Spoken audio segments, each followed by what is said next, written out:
What if I told you that every single memory you have, every skill you've ever picked up, every feeling you've ever felt, it all comes down to one single highly specialized type of cell? Well, today that's exactly what we're diving into, the neuron, the electrifying architect of your entire reality. 86 billion. Just let that number sink in for a second. That's not some far-off astronomical figure. That's the estimated number of neurons packed inside your brain right now. To put that into perspective, that's more than 10 times the number of people on this entire planet, each one a tiny, sophisticated computer, all working together inside your head. These aren't just passive cells. They are the master builders of your conscious experience. Every creative idea, every bit of logic, every gut feeling that tells you something is right or wrong, it is all constructed, piece by piece, by these tiny architects. The whole incredible tapestry of your mind, it all begins with a single neuron firing. So, how do they do it? How exactly do these architects build our world?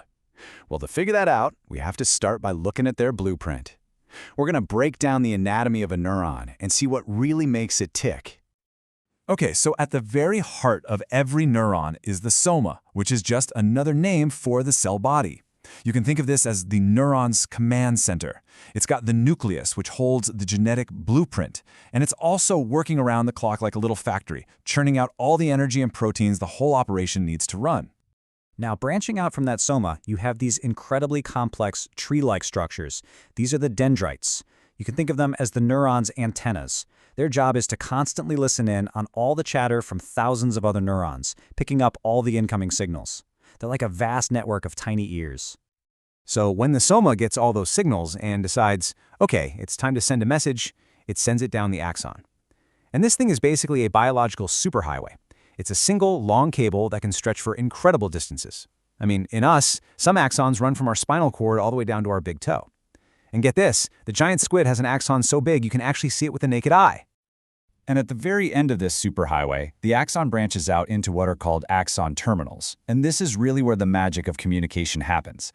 That electrical signal that's been racing down the axon gets converted into a chemical one, releasing these tiny messengers that carry the signal on to the next cell in the chain, whether that's another neuron, a muscle, or a gland. This brings us to a really revolutionary idea in the history of neuroscience. For a long, long time, scientists thought the nervous system was just one big, continuous web of tissue. But then, the brilliant work of Santiago Ramon y Cajal using these beautiful staining techniques showed that each neuron is its own individual unit, an autonomous canton, as he so perfectly put it.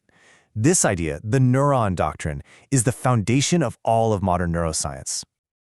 All right, so we've got the basic blueprint down, but here's the thing. Not all neurons are created equal.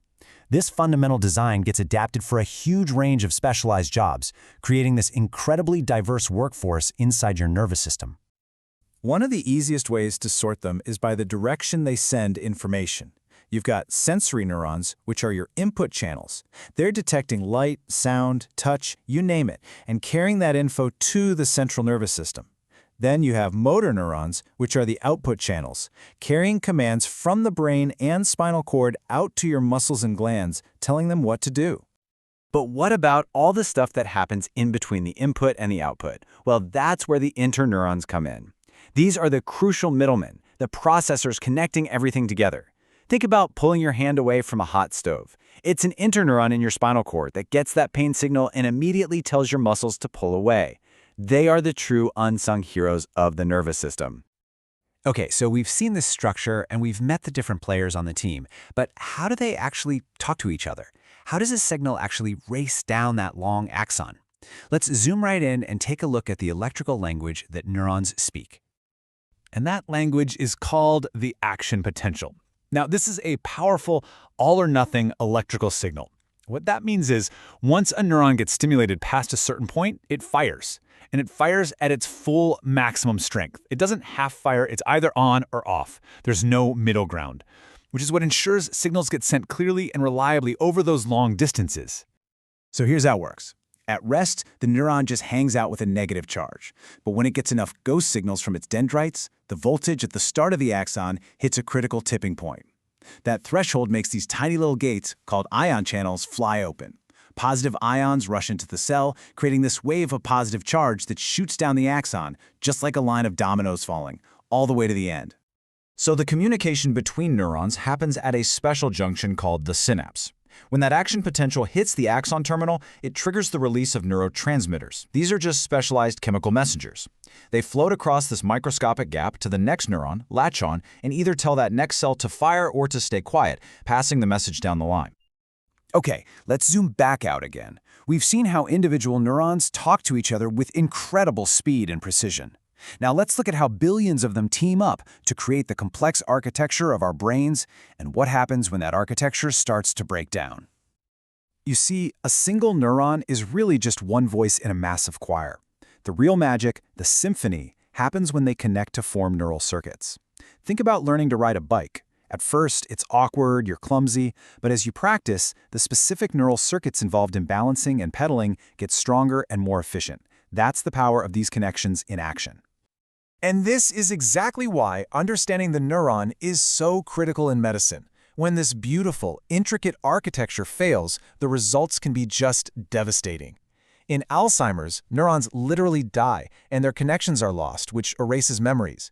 In Parkinson's, the death of specific neurons that produce dopamine messes up the brain's circuits for movement. In multiple sclerosis, the insulation on the axon gets destroyed, which disrupts the very signal flow we've been talking about. But what's really amazing is that this architecture is never static. It's always changing. A toddler's brain has a truly mind-boggling number of these connections, or synapses. As we grow up and learn, our brain goes through a process called synaptic pruning. It gets rid of the connections we don't use and strengthens the ones we do. It's like a master gardener carefully trimming a plant to help it grow stronger and more efficient. So here's the bottom line. From the simplest reflex to the most profound abstract thought, everything is built on the foundation of these incredible cells. Neurons are without a doubt the architects of our reality. Without them, there's no perception, no action, there is no mind. And that leaves us with a pretty mind-bending question for the future. We know the brain can rewire itself. It's called neuroplasticity. But what happens when we learn to actually control that process? What will it mean for us, for humanity, when we can consciously redesign the very architecture of our own minds? Well, that's a question for the future of neuroscience, and it's one that starts right here with understanding the neuron.